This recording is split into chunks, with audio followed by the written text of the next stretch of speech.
जय हिंद साथियों, मैं आदेश आपका राही आदि क्लासेस में स्वागत करता हूं। हम सभी अलंकार पढ़ रहे थे। हम सभी शब्दालंकार पढ़ चुके हैं। कल हमने अर्थालंकार की शुरुआत की है। अर्थालंकार में हमने उपमा अलंकार पढ़ लिया है। आज हम उसी के आगे शुरुआत करते हैं। आज का जो है, आज हम पढ़ेंगे रूपक अलंकार। कौन सा? रूपक अलंकार।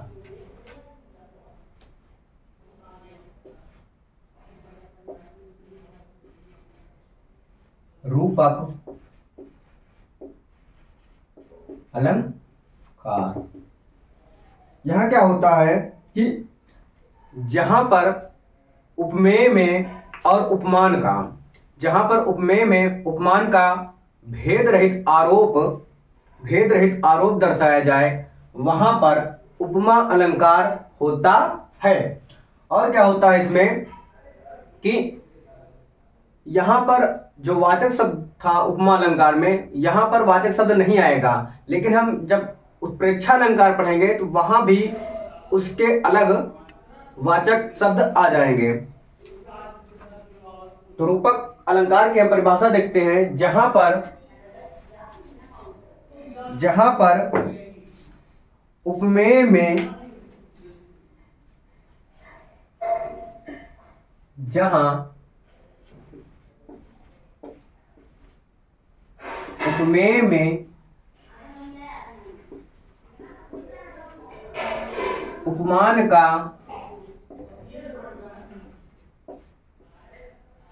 भेद रहित आरोप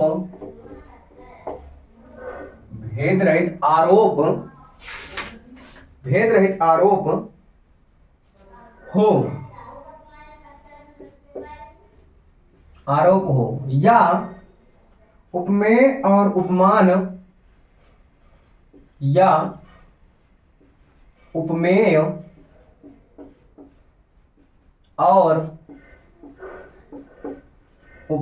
और उपमान को एक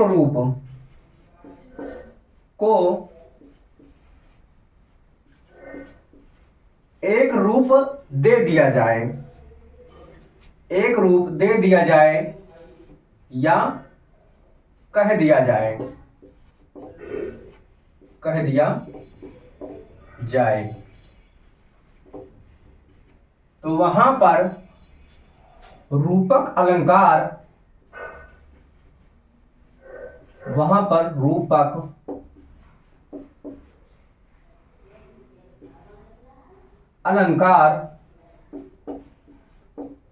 होता है।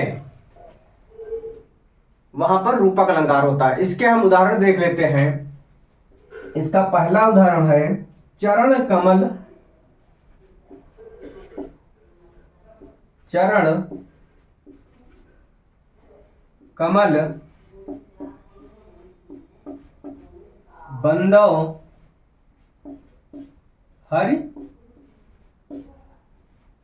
बंदो हरि दाई। तो यहां पर चरण और कमल को एक रूप में कह दिया गया है।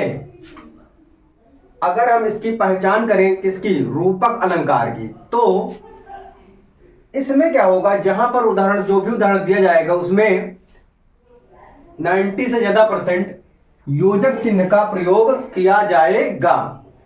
तो हम वहां पर रूपक अलंकार को आसानी से पहचान लेंगे। उपमा अलंकार में वाचक शब्द था और रूपक अलंकार में योजक चिन्ह के द्वारा हम आसानी से पहचान लेंगे, या फिर उपमान और उपमेय को एक रूप दे दिया जाएगा और कह दिया जाएगा।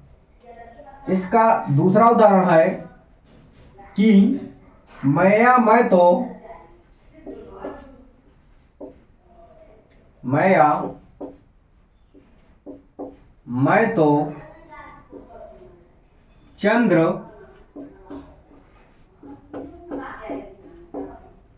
चंद्र खिलौना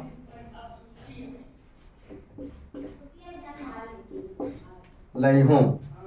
यहां पर चंद्र खिलौना के बीच में योजक चिन्ह को दर्शाया गया है, इसलिए यहां पर हम आसानी से पहचान लेंगे कि रूपक अलंकार है। और चंद्रमा जैसे और खिलौना, चंद्रमा को और खिलौना को एक रूप दे दिया गया है, यानी एक ही शब्द कह दिया गया है कि चंद्रमा और खिलौना एक समान है, तो यहां पर रूपक अलंकार है। इसका अगला उदाहरण देख लेते हैं कि मन सागर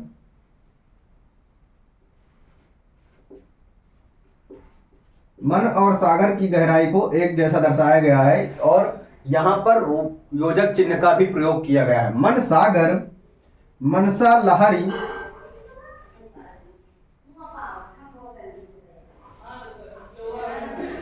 मनसा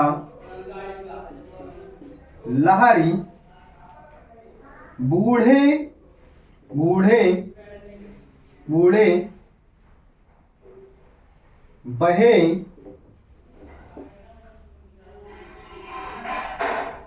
अनेक।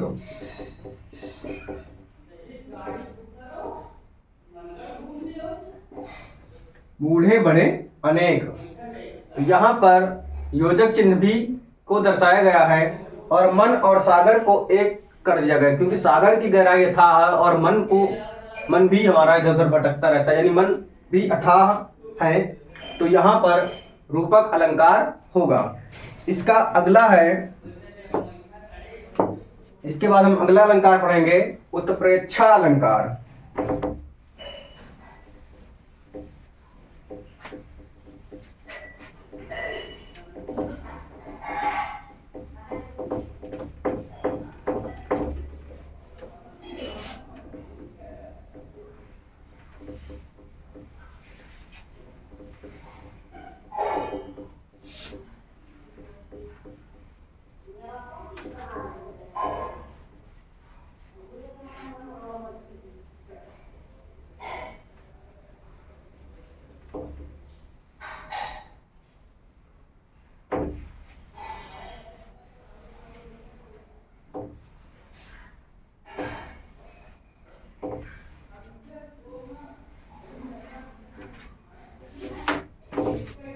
अगला क्या है?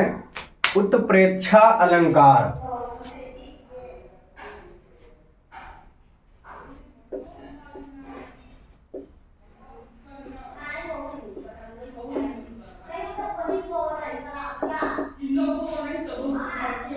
उत्प्रेक्षा अलंकार यहां पर क्या है? जहां उपमेय में उपमान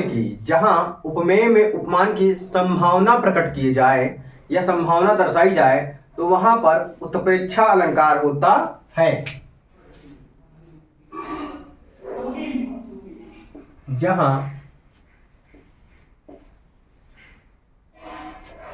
उपमेय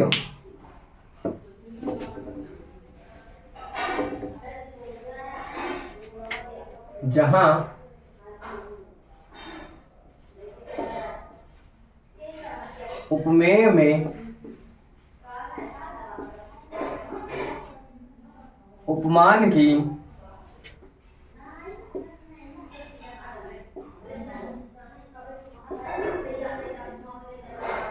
की संभावना प्रकट की जाए,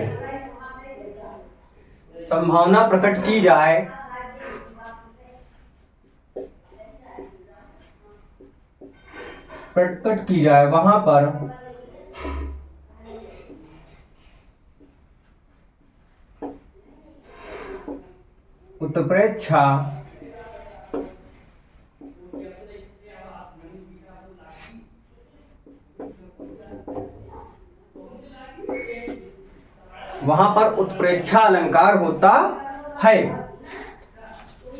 इसके जो कुछ वाचक शब्द होते हैं, जैसे मनु, जनु, जानो, मानो, मनहु, जनहु, ये शब्द इसके वाचक शब्द हैं। ये क्या होगी? जो भी उदाहरण दिया जाएगा उत्प्रेक्षा अलंकार का, वहां पर ये शब्द विद्यमान यानी मिल ही जाएंगे, तो वहां पर उत्प्रेक्षा अलंकार होगा। इसके वाचक शब्द जो हैं वो हम लिख लेते हैं।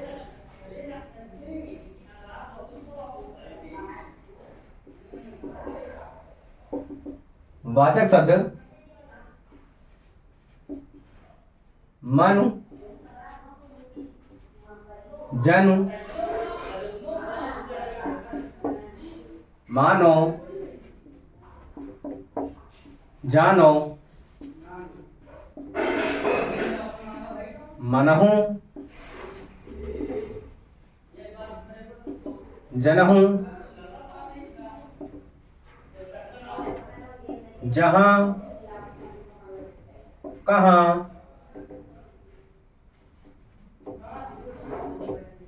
आदि। आज दो चार और आ जाएंगे। हम अब इसका उदाहरण देखते हैं। किसका? उत्प्रेक्षालंकार का। पहला उदाहरण है कि सोहत ओढ़े पीत पटु। क्या?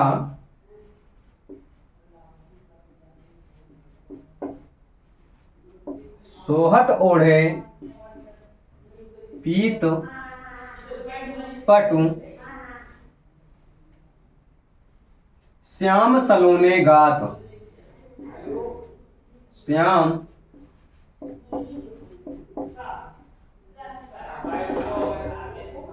श्याम सलोने गात मनहु नीलमणि। मनहु मनहु नीलमणि शैल पर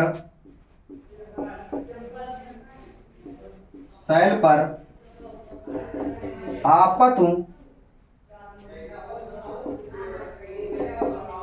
परयो प्रभात।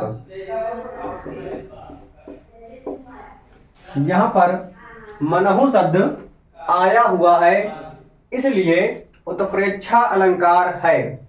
और उत्प्रेक्षा अलंकार की पहचान भी मनहु जनहु मानो मानो जानो मनु जनु जहां कहां, ये शब्द जब आ जाते हैं किसी उदाहरण के बीच में, किसी लाइन में, तब वहां पर हम आसानी से पहचान लेंगे कि उत्प्रेक्षा अलंकार है।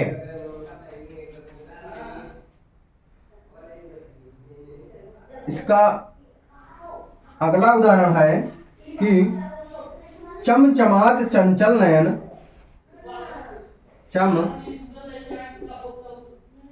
चमात चंचल चमचमात चंचल नयन बिच घूंघट पट छीन। बिच घूंघट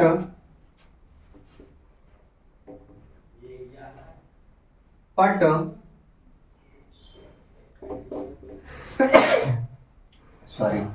पट छीन। अगली लाइन है मनहु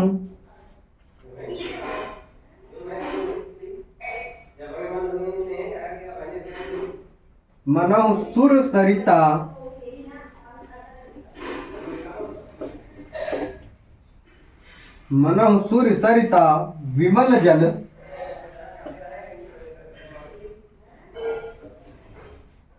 विमल जल उछरत जुगमीन। उछरत जुग मीन। तो यहां पर मनहु शब्द आ गया है। जो भी उत्प्रेक्षा अलंकार के उदाहरण होंगे आपको हमेशा मानु जानु जानो मानो दानो दानो में जहां कहां ये शब्द आपको हमेशा मिलते रहेंगे, तो वहां पर उत्प्रेक्षा अलंकार होगा। तो आज की क्लास को यहीं तक रखते हैं। आगे की क्लास अब कल होगी। आप सभी से एक ही रिक्वेस्ट है कि आप सभी क्लास को पूरी देखिए और अधिक से अधिक लोगों तक शेयर कीजिए। आप यहाँ से पढ़िए, प्रैक्टिस कोई बुक ले लीजिए, वहां से सॉल्व कीजिए। आपको खुद ही पता चल जाएगा कि ठीक से पढ़ाया जा रहा है या नहीं। आप विश्वास मानो, अच्छा ही है। बस आज की क्लास को यहीं तक रखते हैं। धन्यवाद।